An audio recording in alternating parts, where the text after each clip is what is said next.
당신의 오심을 기다리네. 수많은 별들을 만드시고 수많은 생명을 부으신 주, 한낮 숨결 같은 세상을 넘어 당신의 오심을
주와 마주할 때 하나님께서 우리 근심의 옷을 벗기실 것입니다. 할렐루야.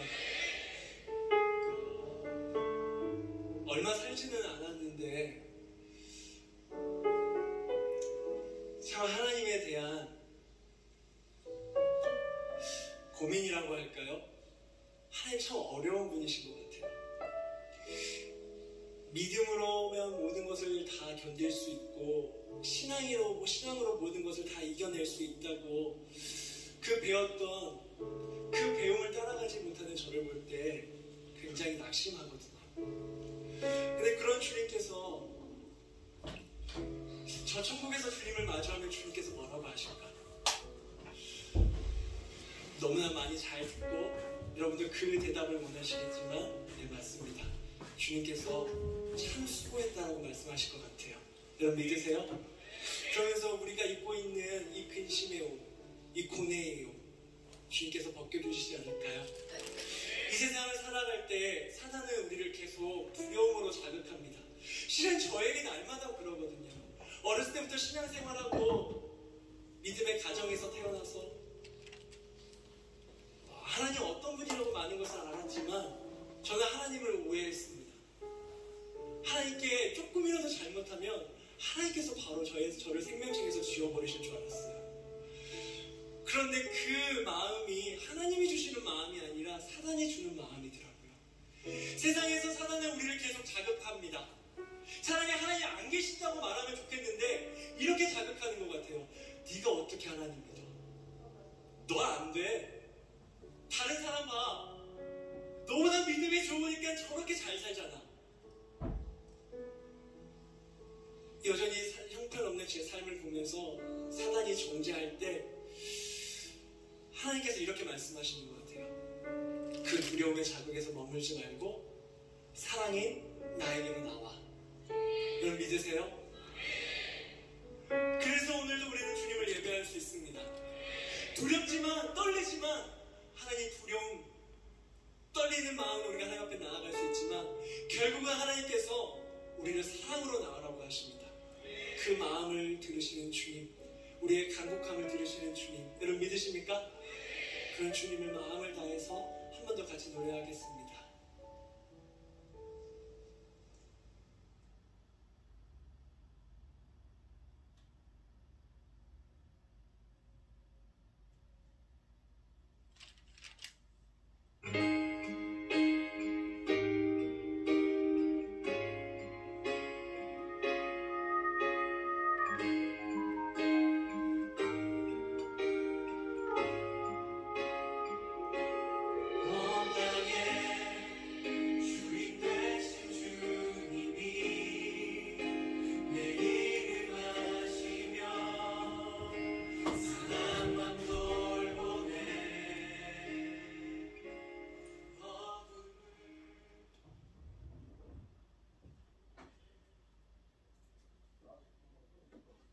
(12월 11일) 주일밤 예배를 시작하도록 하겠습니다. 사도신경 하심으로 신앙 고백하시겠습니다. 전능하사 천지를 만드신 하나님 아버지를 내가 믿사오며 그 외아들 우리 주 예수 그리스도를 믿사오니 이는 성령으로 잉태하사 동정녀 마리아에게 나시고 본디오 빌라도에게 고난을 받으사 십자가에 못 박혀 죽으시고 장사한 지 사흘 만에 죽은 자 가운데서 다시 살아나시며 하늘에 오르사 전능하신 하나님 우편에 앉아 계시다가 저리로서 산자와 죽은 자를 심판하러 오시리라. 성령을 믿사오며 거룩한 공예와 성도가 서로 교통하는 것과 죄를 사하여 주시는 것과 몸이 다시 사는 것과 영원히 사는 것을 믿사옵나이다. 아멘. 찬송가 484장 하시고 구현희 집사님 기도해 주시겠습니다. 내 맘에 주여 소망되소서. 주 없이 모든 일 헛되어라. 밤에나 낮에나 주님 생각 잘 때나 깰 때 함께 하소서.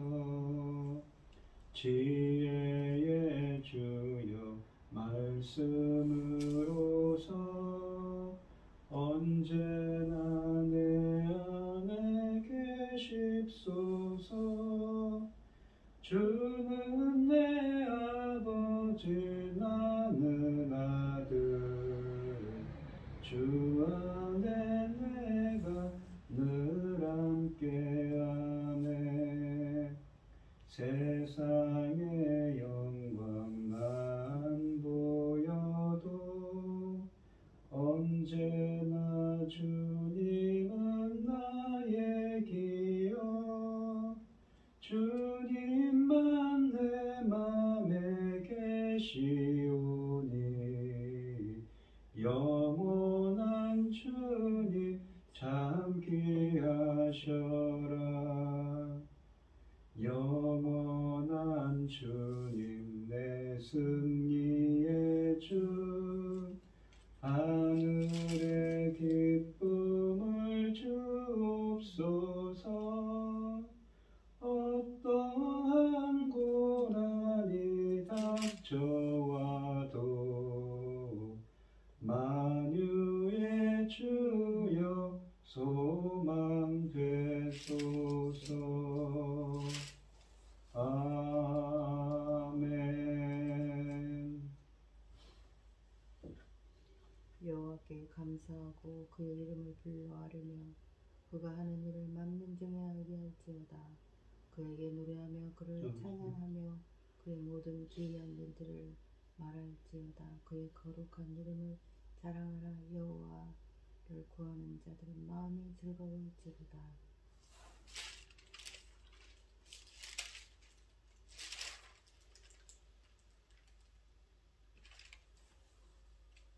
주의 영을 보내어 그들을 창조하사 지면을 새롭게 하시나이다. 어리석고 보잘것없는 저희들을 자녀 삼으시고 아버지 하나님 사랑 가운데 살게 하심을 감사드립니다. 세상은 요란하고 전쟁에 전염병에 5만 가지 일들이 벌어질지라도 아버지 하나님 우리는 아버지 하나님만 바라보고 여기까지 왔습니다. 전능하신 하나님 아버지 어지럽고 복잡한 이 세상에서 아버지 하나님 이 시간 하나님께 예배드릴 수 있도록 인도하시니 감사드립니다. 전능하신 하나님 아버지 지금은 참 엄중한 시대 중요한 시대 아버지 하나님 하나님께서 그동안에 이루신 일들을 열매로 아버지 받으신 때입니다. 아버지 하나님 저희들을 아버지 연약하게 두시고 부족하게 두시면 이 일을 할 수 없습니다. 맡긴 사명 잘 감당할 수 있도록 풍부하게 아버지 하나님께서 약속하신 대로 베풀어 주시옵소서. 주의 영을 보내어 그들을 창조하시어 지면을 새롭게 하셔 주시옵소서. 아버지께서 거두실 열매들이 정말 하나님 보시기 좋았더라 하나님 보시기 심히 좋았더라 그런 열매들이 되도록 도와주시옵소서. 이런 중대한 시대에 아버지 하나님 열매 거둘 말씀을 들고선 당신의 사랑하는 정을 세우셨으니 참으로 감사드립니다. 그 열매 거둘 말씀으로 말미암아 아버지께서 받으실 그리스도 신부들이 아버지 하나님 아름답게 부려질 수 있도록 도와주시옵소서. 이 모든 말씀은 만주약 가운데서 우리를 구원하여 주신 예수 그리스도 이름으로 기도드립니다. 아멘. 오늘 함께 하실 하나님의 말씀은 고린도전서 10장 1절로 13절 말씀입니다. 고린도전서 10장 1절로 13절 말씀입니다. 교독을 하겠습니다. 제가 먼저 읽겠습니다. 형제들아 나는 너희가 알지 못하기를 원하지 아니하노니 우리 조상들이 다 구름 아래에 있고 바다 가운데로 지나며 다 같은 신령한 음식을 먹으며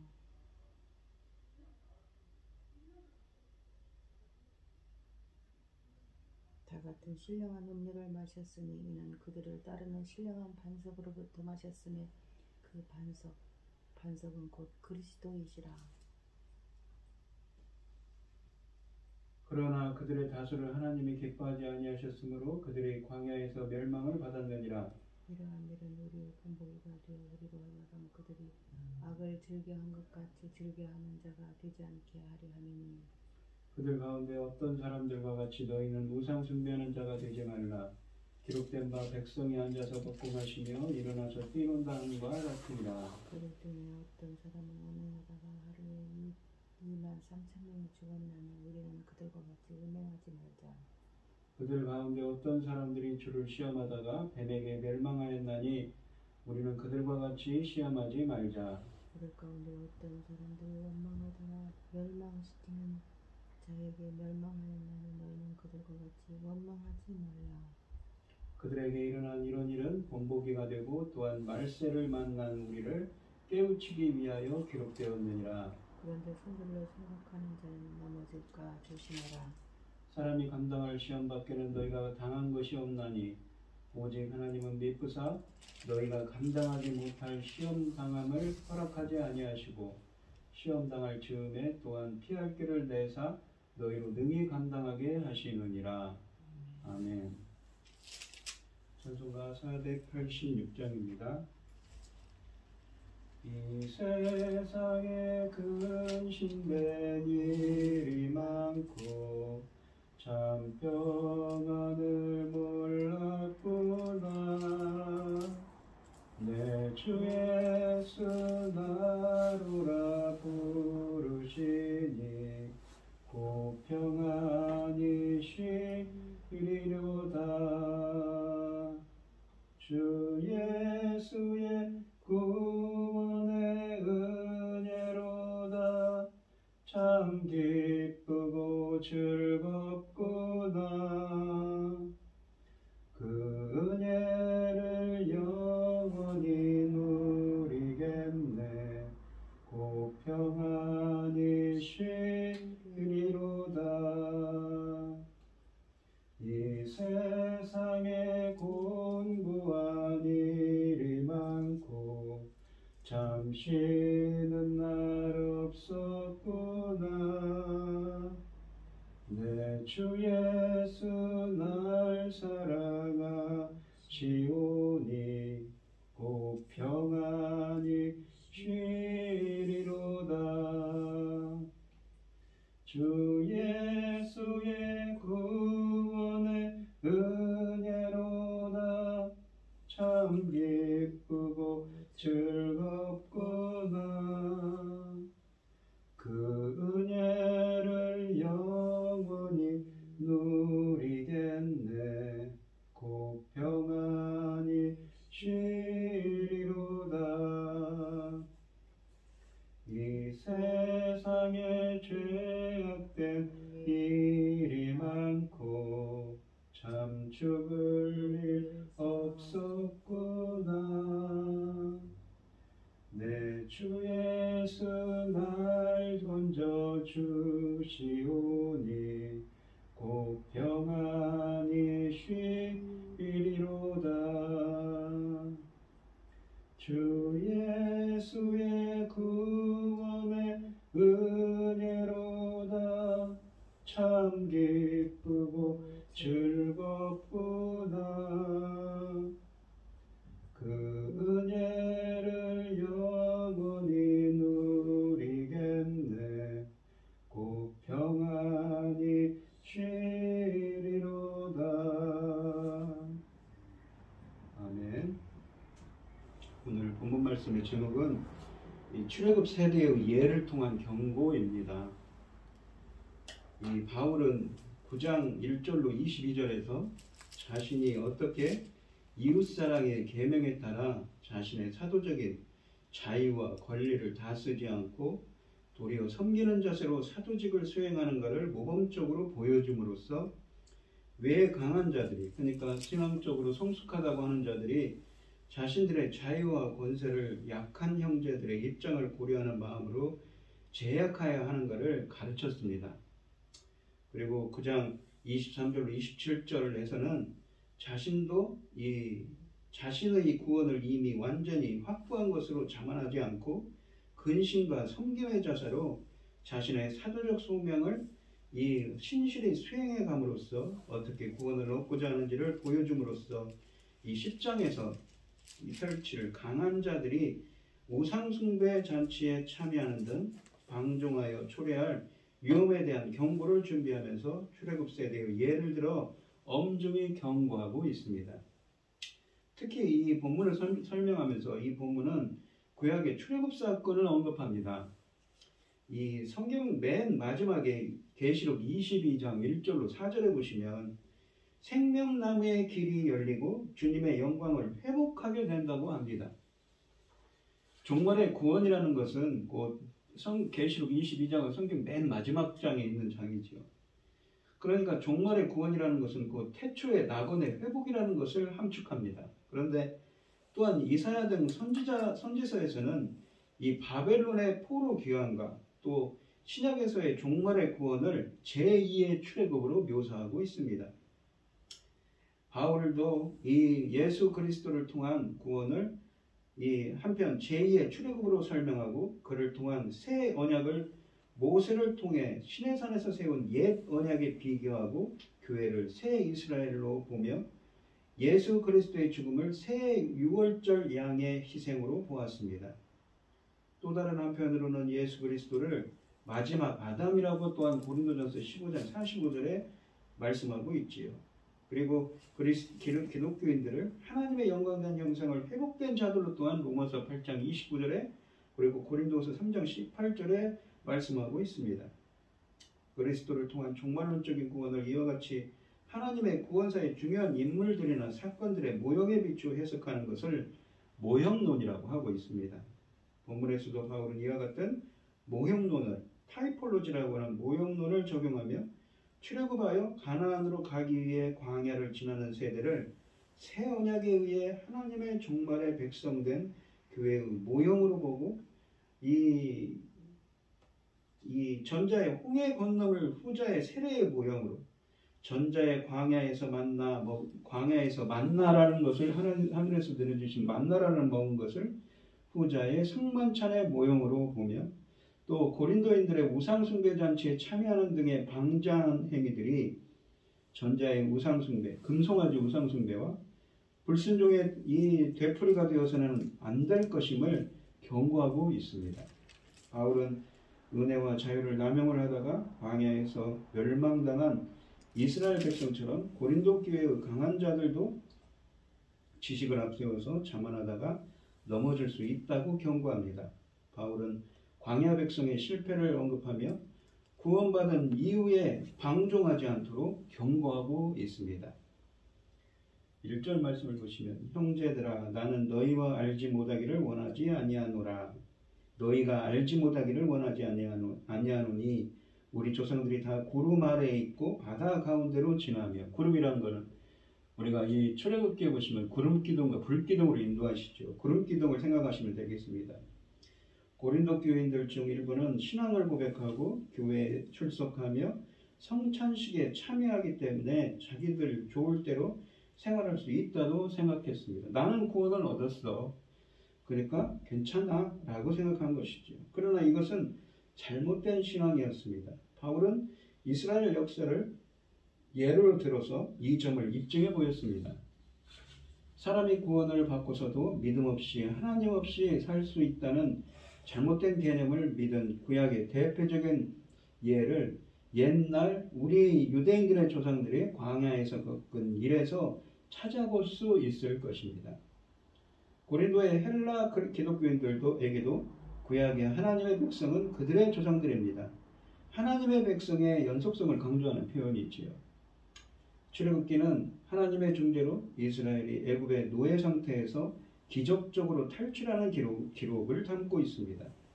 하나님은 그들에게 지도자 모세를 보내주셨고 엄청난 기적을 통해 그들에게 자유를 주셨으며 그들을 전부 인도하사 애굽에서 나와 하나님이 그들에게 주기를 원하시는 땅, 즉 약속의 땅인 가나안으로 나아가게 하셨습니다. 여기 구름은 낮 시간에 구름의 형태로 하나님이 임재하신 모습을 가리킵니다. 밤에는 불이 그것을 상징했습니다. 그들의 인도자는 보여진 형체로 임하신 하나님 자신이셨습니다. 그분이 직접 앞장서서 그들을 인도하셨습니다. 그들이 홍해에 도착했을 때 하나님은 마른 땅을 내사 그들을 바다 가운데로 지나갈 수 있게 하셨습니다. 이 사건은 출애굽기 14장에 기록되어 있지요. 이 10장, 오늘 본문에 있는 10장 1절로 4절에서 강조되고 있는 핵심어는 바로 다, 모두 다 할 때 다입니다. 바울은 이 단어를 4번, 5번이나 사용하고 있습니다. 그는 이스라엘 백성이 다 하나님의 보호와 인도의 기적을 체험했다는 사실을 강조하고자 했습니다. 하지만 훗날 너무 많은 백성들이 하나님을 외면하고 돌아섰습니다. 백성들의 대다수는 하나님의 백성들 가운데 그런 기적들이 일어난다는 사실 자체가 약속의 땅을 보장해주는 증거라고 생각했던 것이지요. 스스로 안전하다고 단정한 그들은 자기 훈련과 자기 부인 그리고 하나님께 순종하는 삶을 거부했습니다. 바로 그것 때문에 대다수가 약속의 땅에 들어갈 자격을 상실하고 만 것이지요. 2절 말씀해 보시면 모세에게 속하여 다 구름과 바다에서 세례를 받고 라고 되어 있습니다. 세례라는 것은 무엇인가? 밥티조죠. 여기서는 성령 세례를 의미하는 것입니다. 밥티조라는 것은 어디에 푹 담근다는 말입니다. 용기에 또는 물로 깨끗이 한다. 촉촉히 젖어든다. 담금으로써 씻어낸다 라는 의미입니다. 성령 세례라는 것은 전에 한번 여러 번 설명을 했는데 이 그리스의 시인인 니켄더라는 시인이 있는데 이 주전 2세기의 그리스의 시인인 니켄더는 자신의 시에서 이런 표현을 썼습니다. 이 채소를 데칠 때 뜨거운 채소에서 채소를 넣으면 완전 퍼머넌트 익스체인지 영구적인 변화가 일으킨다고 하죠. 그거를 밥티조, 세례라는 표현을 썼습니다. 구약에 있어서 이 출애굽은 미래의 구원을 위한 하나의 패러다임으로서의 역할을 합니다. 애굽으로부터 이스라엘의 구원은 이 그리스도에 의해서 우리가 구원되는 것의 모형화의 본보기를 제시합니다. 애굽에서의 이스라엘에서의 상태는 이 하나님의 은혜에 의해서 구원받기 이전의 우리의 상태를 나타냅니다. 그리고 홍해를 건너는 것, 오늘 본문에 있는 1절과 2절에 있는 홍해를 건너는 것은 그리스도의 죽음과 부활에서 우리가 그리스도와 하나가 되는 것을 묘사하고 있습니다. 죽으심의 연합, 부활하심의 연합을 통해서 새로운 생명으로 태어나는 것이죠. 로마서 6장 3절로 5절에 있습니다. 따라서 구약에서 홍해를 건너는 것의 위치는 신약에서 예수 그리스도의 부활, 그러니까 죽으심의 연합, 부활하심의 연합을 통해서 성령 세례에 상응하는 위치를 차지한다고 할 수 있습니다. 따라서 출애굽기는 과거의 이야기지만 또한 미래를 향하고 있는 것이죠. 1절과 2절에서 그리스도인들의 세례를 출애굽 세대의 구름 안에 있고 또한 홍해를 지나가는 것으로 표현했습니다. 이것은 출애굽기 13장과 14장 말씀을 인용하는 것인데 이 구절은 처음에 매우 이해하기 어려운 말씀처럼 보입니다. 그러나 여기 세례는 그 의식 자체를 가리키는 것이 아니라 일종의 비유적인 표현으로 이해해야 하는 것이죠. 그리고 모세에게라는 말은 무엇입니까? 그리스도 예수와 합하여 세례를 받는 즉 로마서 6장 3절에 있는 그리스도인의 체험에 상응하는 뜻으로 이해해야 합니다. 이스라엘 백성들이 모세와 함께 그리고 그의 중재와 리더십을 통해 하나님의 축복과 은혜로운 구원을 얻게 되었다는 점에서 세례를 받았다는 표현을 사용한 것입니다. 홍해를 가로지르는 체험을 통해서 그들은 모세의 리더십 아래 하나로 뭉쳐 인도함을 받았습니다. 여기서 구름은 그 백성들 가운데 임하신 하나님의 임재와 영광을 상징하고 그분의 리더십과 보호를 보여주는 표현입니다.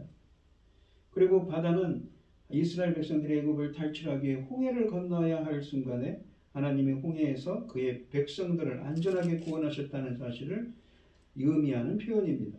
한마디로 이스라엘 백성이 다 이러한 세례를 경험했습니다. 출애굽 세대의 이러한 구름 아래 있음과 홍해를 건너면 모세 속으로 세례받는 사건이었던 것이지요. 이 표현은 분명히 그리스도 안으로의 세례받음에 비유하여 만들어진 것입니다. 이것은 그리스도의 구원의 주권의 영역으로 들어감과 그리스도와 연합함을 통하여 성령 세례로 구원을 얻게 됨을 의미합니다. 구름은 구약에서 보통 하나님의 임재를 나타냅니다. 그리스도인의 성령 세례를 받으면 나의 그러니까 아담적 옛사람은 죽고 십자가에서 죽고 새로운 사람으로 영적으로 죽은 자에서 새로운 생명을 다시 태어나는 것 혹은 새 재창조를 통해 새로운 생명을 얻는 것입니다. 세례받음의 두 번째 의미는 주 예수 그리스도의 이 권세 아래에 들어간다는 것입니다. 예수 그리스도 안에서 주님과 연합하는 것이지요. 그리스도의 이름으로 이 세례를 받으면 곧 사탄의 권세에서 해방되어 그분의 주권 아래 들어가 그의 종이 되어 그의 종이 된다는 건 그분의 통찰에 들어간다는 것이죠. 그의 보호에 의지하고 그에게 순종하는 관계 속에 있게 되는 것을 의미합니다. 여기 1절과 2절은 그리스도인들이 세례를 통해 체험하는 것과 똑같은 구원의 체험을 출애굽 세대도 했다는 것을 말하고 있습니다. 이스라엘 사람들은 비유적으로 모세에게 속하여 세례를 받았고 라고 말씀하십니다. 모세는 하나님께서 그들을 애굽 사람으로부터 구출한 다음 그들에게 옛 언약을 중지하신 데 사용하신 대리자였습니다. 이와 같이 그리스도인들은 기독교인들은 그리스도 예수와 합하여 세례를 받았고 그리스도는 그들을 죄로부터 구한 다음 그들에게 새 언약을 중지하신 것입니다. 새 언약의 중보자이신 것이죠. 하지만 이러한 세례를 공통적으로 경험했다고 해서 그들이 그날 이후로 변함없이 하나님을 신실하게 믿은 것은 아니었습니다. 이 3절로 4절 말씀을 보시면 다 같은 신령한 음식을 먹으며 신령한이라는 말은 이 영적인 푸니마티코스라고 해서 영적인 성령의란 말이고 음식이라는 건 아르토스입니다. 빵입니다. 빵. 우리가 이 영적인 음식을 먹었다는 건 무엇입니까? 바로 만나죠. 하늘에서 내려오는. 무엇입니까? 우리가 이 주기도문 하시면서 일용할 양식을 하루에 일용할 양식을 주옵시고 할 때 그 양식도 아르토스입니다. 이 주님께서 말씀하시는 영적인 양식인 것이죠. 그리고 4절에 보시면 다 같은 신령한 음료, 영적인 음료를 마셨으니 이는 그들을 따르는 신령한 반석으로부터 영적인 반석으로부터 마셨으니 그 반석은 곧 그리스도시라라고 말씀하십니다. 하나님은 하늘에서 만나라는 신령한 그러니까 영적인 성령의 음식을 제공해 주셨습니다. 바울은 만나를 가리켜 신령하다고 부르고 있는데 이는 하나님께서 직접 그들을 위해 그것을 제공해 주셨기 때문입니다. 또 신령한 음료, 영적이고 성령의 음료는 모세가 반석에서 얻은 물을 가리키는데 이것 또한 하나님께서 직접 준비하신 것입니다.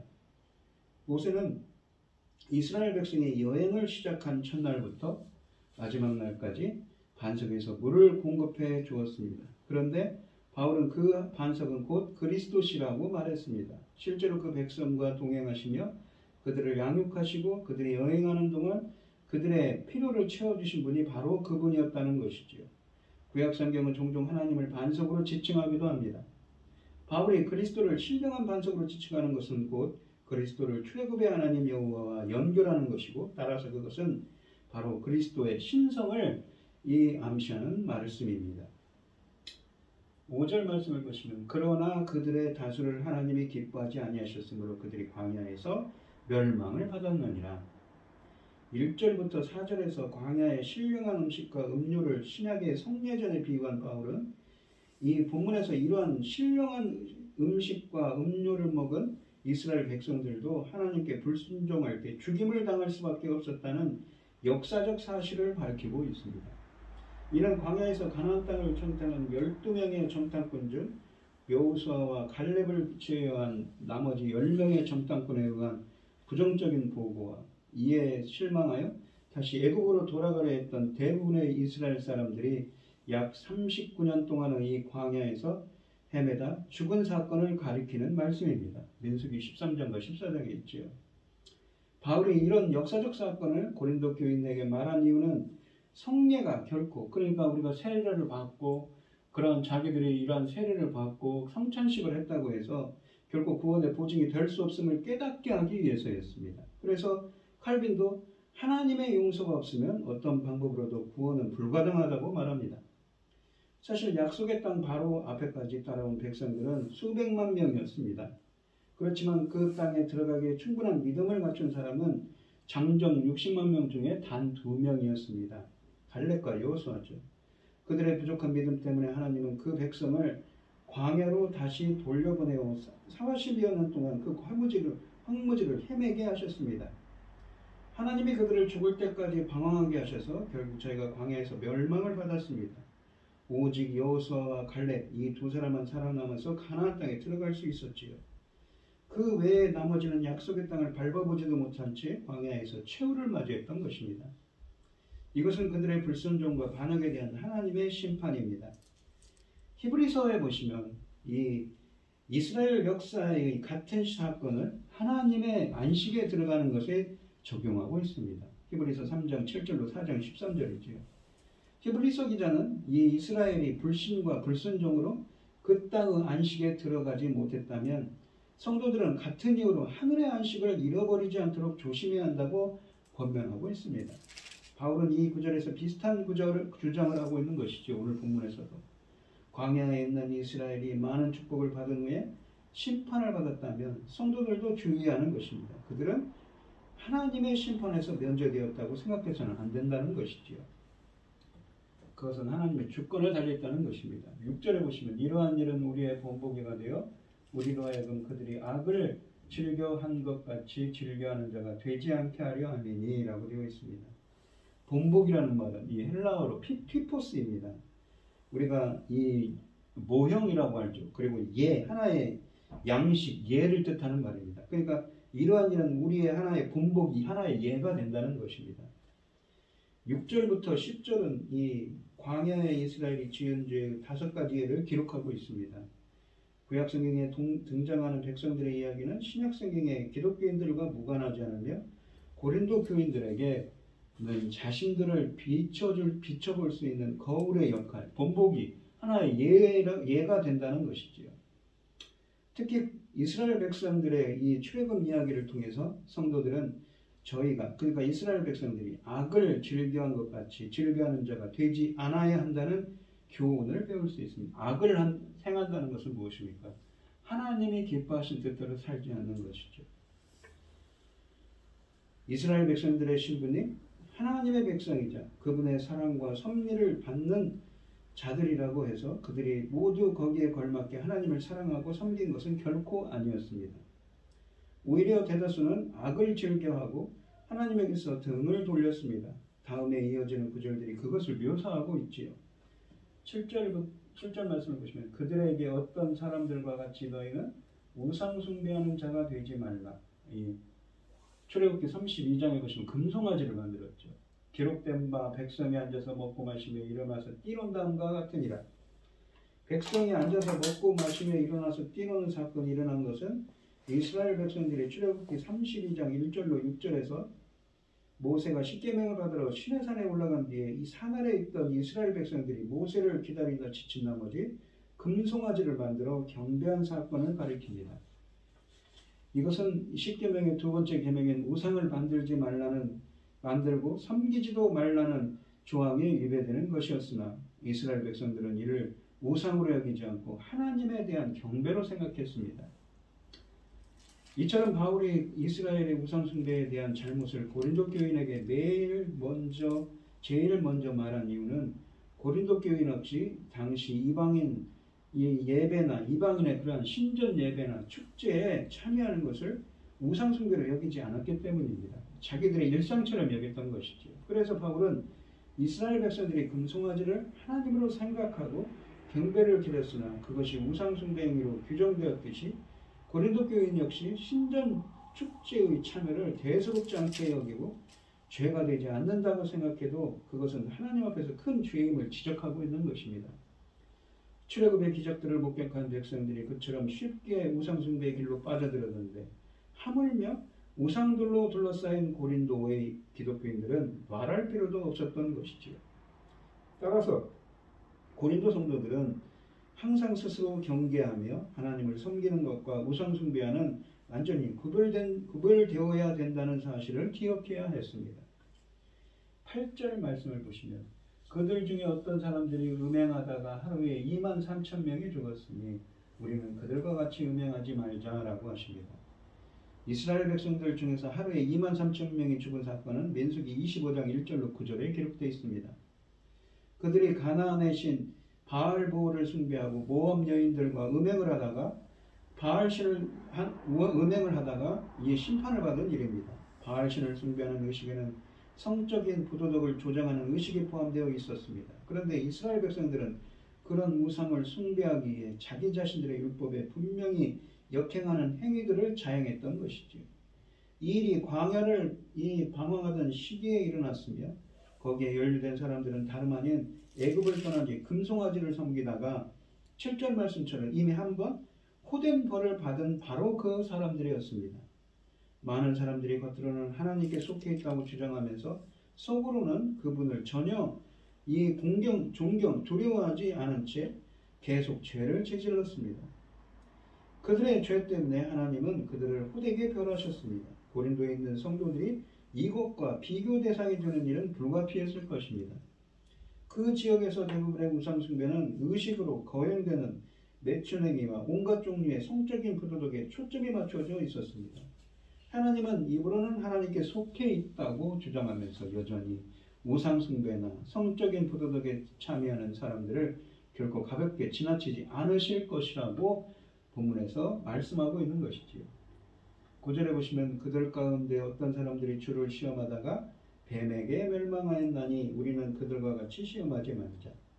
이 네 번째 예는 그리스도를 시험하는 것과 관련이 있습니다. 한글 성경에서 주라고 되어 있지만 원문에는 크리스토스라고 되어 있습니다. 이것은 그리스도의 신성과 더불어 그리스도의 선제성을 나타냅니다. 이미 창세전에 존재하고 계신 분이죠. 한편 이 구절은 민수기 21장 4절로 9절에서 이스라엘의 광야에서 터뜨린 이 불평등을 상기시키고 있습니다. 심지어 그들은 하나님이 직접 공급해 주신 기적의 음식인 만나에 대해서 또 불만을 토했습니다. 그들은 하나님이 어떻게 나오시는지 보기 위해 그분의 인내를 시험하고 있는 셈이었습니다. 이에 대해 하나님은 백성들 가운데 독사를 퍼뜨려서 불평하는 그들을 징계하셨습니다. 많은 사람들이 그 독사들에게 죽임을 당했지요. 또한 이 요한복음에 보시면 사도 요한은 또한 이 이야기에서 다른 점을 강조합니다. 즉 믿는 자들은 심판에서 구원을 받을 거라고 요한복음 3장 14절로 15절에서 말씀하고 있지요. 하나님의 백성이라고 주장하는 사람들은 자신들이 얼마나 심한 벌을 받을지 알아보기 위해 감히 하나님을 시험하는 행동을 하지 않을 것입니다. 이 참된 성도들은 항상 하나님께 순종하며 살기 위해 그분 곁에 머무르려고 애를 쓸 것입니다. 바울은 여기에서 마지막 종말론적인 심판에 대해 고린도 교인들을 경고하고 있습니다. 구속 역사에서 이스라엘의 심판은 더 크고 더 엄중한 심판을 가리킨다고 예견합니다. 그 심판은 일시적이 아니라 영원한 것이지요.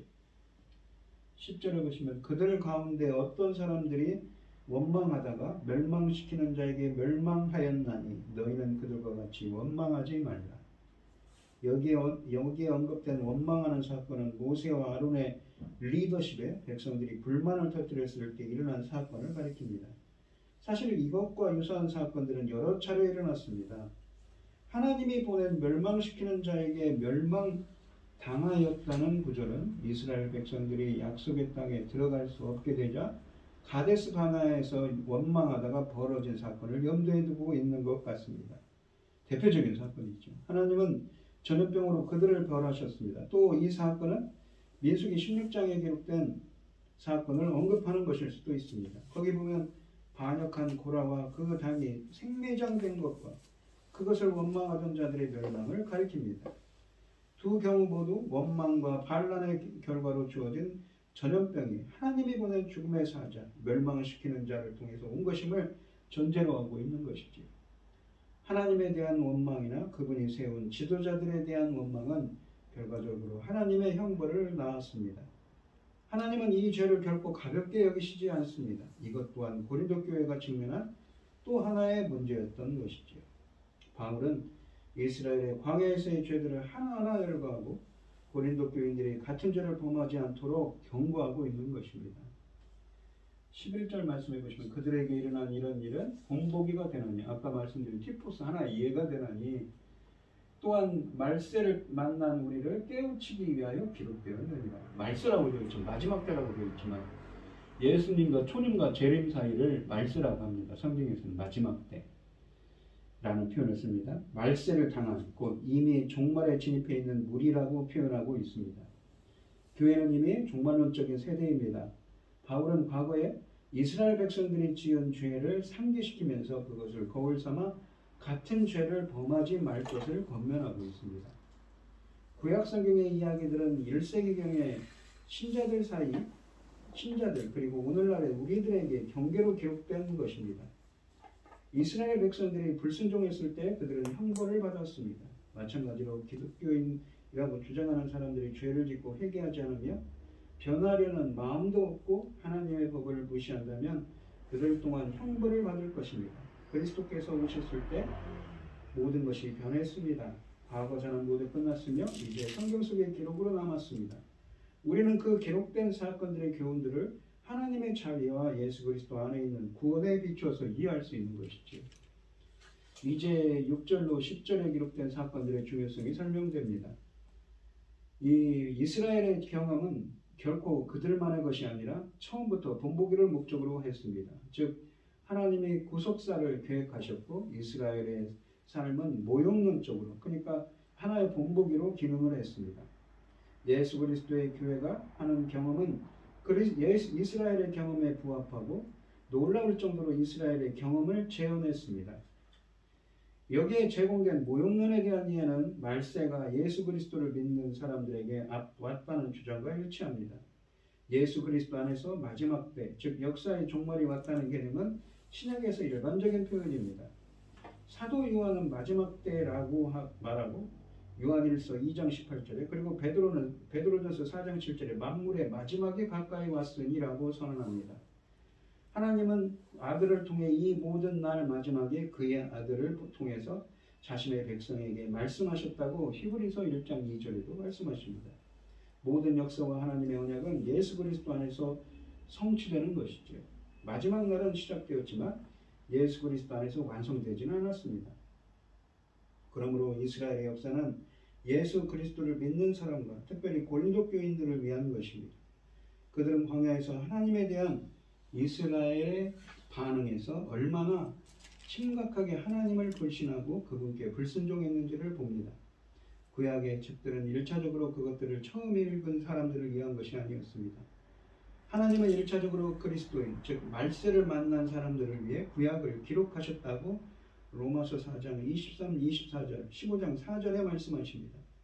기독교인은 그리스도인은 마지막 날에 살고 있지요. 지금 이는 그리스도께서 초림과 함께 연 시대의 장차 재림과 함께 완성할 시대가 겹치는 기간이라는 것입니다. 12절 말씀을 보시면 그런즉 선질로 생각하는 자는 넘어질까 조심하라. 이스라엘 백성들은 하나님의 은혜를 수없이 경험하고 수많은 기적들을 그들의 눈으로 똑똑히 목격했습니다. 그러나 그들은 유혹에 빠졌고 결국 하나님에게서 벌어지고 말았습니다. 바울은 고린도 교회 기독교인들에게 조심하라고 경고하고 있습니다. 만약 그들이 자신들의 신앙을 자랑하고 그것을 당연한 것으로 인식하기 시작했다면, 다시 말해서 자신들이 굳게 선질로 생각했다면 그때가 곧 넘어질까 조심해야 할 바로 그 순간이었다는 것입니다. 고린도 교인들은 스스로 확신에 차 있었으며 그것이 교만에 도달해 있었습니다. 바울의 말을 쉽게 표현하자면 이스라엘 백성들도 우상숭배에 빠졌는데 하물며 고린도 교회에 있는 교인들 가운데 왜 그런 사람이 없겠느냐는 것입니다. 적어도 인간이라면 이 땅에 사는 동안 결코 유혹을 뛰어넘을 수 없습니다. 바울은 그 교회 성도들에게 경계를 풀지 말라고 경고했습니다. 가장 넘어지기 쉬운 사람들이 바로 자신은 결코 넘어지지 않을 거라고 생각하는 바로 그 사람이라는 것이죠. 13절 말씀을 보시면 그들이 감당할 시험 밖에는 너희가 당한 것이 없나니 오직 하나님은 미쁘사 너희가 감당하지 못할 시험당함을 허락하지 아니하시고, 하나님께서는 시험을 주시는데 감당할 수 있는 시험을 주신다는 것입니다. 시험당할 즈음에 또한 피할 길을 내사 너희로 능히 감당하게 하십니다. 여기서의 시험은 성도들을 죄에 빠지도록 하는 것이 아니라 성도들을 연단하시도록 훈련하시도록 하기 위해서 허락하시는 것을 말합니다. 따라서 성도는 시험을 통해 더 큰 믿음을 갖게 된다는 소망을 갖고 시험을 이겨내야 합니다. 이 위로에 대한 말로 이해할 수 있는데, 비록 바울이 이전 절까지는 고린도 교인들에 대해 경고하고 있으나 여기서는 고린도 교인들이 이 하나님의 은혜로 모든 시험을 피할 수 있다고 말함으로써 그들에게 시험을 견딜 수 있는 힘을 부여하려 하고 있는 것이지요. 온갖 시험들이 모든 성도들의 삶 속에 파고듭니다. 아무도 예외일 수는 없는 것입니다. 시험은 죄가 아닙니다. 죄는 시험을 받은 사람들이 그 시험에 빠질 때 찾아옵니다. 성도들은 자신들만 약점이 있다고 생각해서도 안 되며 그것으로 인해 충격을 받거나 좌절해서도 안 됩니다. 오히려 자신들의 연약함을 인정하고 시험을 극복할 수 있도록 하나님께 나아가야 합니다. 시험을 견디면 커다란 상급이 돌아옵니다. 그런데 하나님은 자기 백성들을 사탄의 반역에 놀아나도록 내버려 두지 않으십니다. 하나님은 결코 구경꾼이 아니십니다. 하나님은 그의 자녀들이 사탄에게 온갖 시험을 받을 때 혼자 알아서 감당하도록 그들을 내버려 두시는 법이 없습니다. 도리어 하나님은 미쁘신 분입니다. 하지만 모든 시험을 다 막아주시는 것은 아닙니다. 왜냐하면 시험에 맞서서 강하게 견디는 것이 이 성숙의 체험이 될 수 있기 때문입니다. 그러나 하나님은 사람이 감당할 만한 시험 밖에는 너희에게 당한 것이 없다고 약속하십니다. 이 말은 성도가 견딜 수 없는 시험은 없다는 것을 의미합니다. 그러나 성도는 그 시험을 감당하고 견뎌내야 합니다. 각각의 시험에 대해 하나님이 능히 견딜 수 있도록 해주시기 때문에 그들은 시험을 감당할 수 있습니다. 이러한 시험을 감당하는 비법은 그 시험의 근원과 시험을 이기는 힘의 근원을 인식하는 것입니다. 하나님은 자기 백성들에게 이 감당할 힘을 주시겠다고 약속하시고 계신 것이죠. 그뿐만 아니라 하나님은 또한 시험에 떨어지지 않도록 시험 당할 즈음에 피할 길을 내시겠다고 약속하십니다. 시험을 당하는 중에 피할 길을 찾아서 곧바로 탈출하기 위해서는 자기 훈련이 필요한 것입니다. 진실을 말하자면 하나님은 자기 백성을 너무나 사랑하시기 때문에 견딜 수 없는 시험에서 그들을 보호해 주십니다. 그리고 항상 피할 길을 준비해 주십니다. 시험은 성도들과 하나님 사이를 결코 이간질할 수 없습니다. 오히려 성도는 시험을 당할 때 이렇게 말할 수 있습니다. 하나님 감사합니다. 저를 그토록 신뢰하고 아껴주시니 정말 감사드립니다. 제가 이 어려운 시험을 능히 다룰 수 있도록 있을 거라는 사실을 당신은 아십니다. 이제 제가 무엇을 하기를 원하십니까? 라는 것이죠. 우리 기독교인들은 한번 믿어 세례를 받으면 자동적으로 항구적인 안녕을 얻는 것이 아닙니다. 그도 넘어질 수 있습니다. 우리는 계속 주께 의지하고 순종하는 믿음의 관계 속에 서 있을 때만 안심할 수 있습니다. 우리가 안심 또는 안도할 수 있다는 말은 그에게 시험이 없다는 말이 아닙니다. 하나님은 우리가 시험 받도록 허락하기도 합니다. 교육과 훈련과 연단을 위해서 시험을 받도록 허락하기도 합니다. 그러나 하나님은 우리가 그 시험에서 헤어나지 못하고 허우적거리게 방치하지 않습니다. 하나님은 우리에게 말씀을 보내주시고 때로는 자연과 역사의 이치, 일반 계시에 의해 죄악의 무서움을 깨닫게 하여 시험을 저지하고 빠져나오게 하십니다. 이러한 하나님의 시험을 피하게 하시는 은혜를 체험함으로 우리는 항상 하나님과의 올바른 관계, 그러니까 의지하고 순종하는 관계에서 있으려고 애써야 하는 것이지요. 또한 다른 측면으로 마지막으로 보시면 무엇입니까? 바울은 누군가 넘어질 때 그 책임이 본인에게 있는 이유를 또 제시하고 있는 것입니다. 하나님은 신실하십니다. 우리가 넘어지더라도 하나님을 탓할 수는 없습니다. 문제는 우리에게 있다는 것이지. 하나님은 우리에게 우리가 감당할 수 있는 것 이상의 유혹을 허락하지 않고 모든 유혹을 피할 수 있는 길을 마련해서 우리가 그것을 견딜 수 있게 해주신다고 하셨기 때문입니다. 이것은 기독교인들에게 경고하고 그들을 격려하는 것입니다. 이것은 우리에게 자격을 잃지 않도록 인내하라고 강력하게 충고합니다. 이 편지의 앞부분에서 바울은 하나님은 미쁘시도다라고 다시 한번 그리스도께서 우리 주 예수 그리스도의 날에 책망할 것이 없는 자로 끝까지 견고하게 하시리라라고 찬송했습니다. 우리들도 정말 하나님의 나라의 백성들로서 본문에 있는 것처럼 선지를 알면 넘어질 것 조심하라 라고 하시죠. 때로는 그것이 시험이라고 하지만 모든 시험은 이길 수 있다고 합니다. 우리가 어떤 어려움에 어떤 고난 가운데 우리 어떤 인생길에 있더라도 교차로 가운데 있더라도 주님께 먼저 여쭙기 바랍니다. 그래서 주님이 정하신 길, 주님이 인정하신 길로 가도록 우리를 붙들어 달라고 항상 기도하며 나아가는 여러분들이 되시기를 바라겠습니다. 기도하겠습니다. 하나님 아버지 감사합니다. 오늘 주신 하나님의 말씀처럼 저희들도 실족하지 않도록 주님께서 붙들어 주시고 함께하여 주시옵소서. 비록 저희가 부족하여서 바른 길로 하나님이 기뻐하신 길로 가지 않을 때는 주님께서 저희들을 친히 붙들어 주시고 인도하여 주시옵소서. 이 모든 말씀 거룩하신 예수님 이름으로 기도합니다. 아멘. 찬송가 438장을 하시고 이 축도하심으로 오늘의 예배를 마치겠습니다. 내 영혼이 은총 입어 주 만지짐 덮고 보니 슬픔 많은 이 세상도 천국으로 와도다.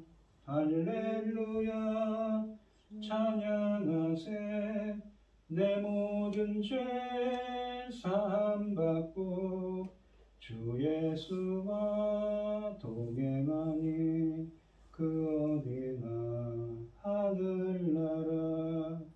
주의 얼굴 뵙기 전에 멀리 뵈던 하늘나라. 내 맘속에 이뤄지니 날로 날로 가깝도다. 할렐루야 찬양하세. 내 모든 죄 사함받고 주 예수와 동행하니 그 어디나 하늘나라. 높은 산이 거친 들이 초막이나 궁궐이나 내 주 예수 오신 곳이 그 어디나 하늘나라. 할렐루야 찬양하세. 내 모든 죄 사함받고 주 예수와 동행하니 그 어디나 하늘나라. 아멘. 이제는 주 예수 그리스도의 은혜와 하나님의 극진하신 사랑과 성령의 교통하심이 성도들 머리머리 위에 이제로부터 영원히 함께 있을지어다. 아멘.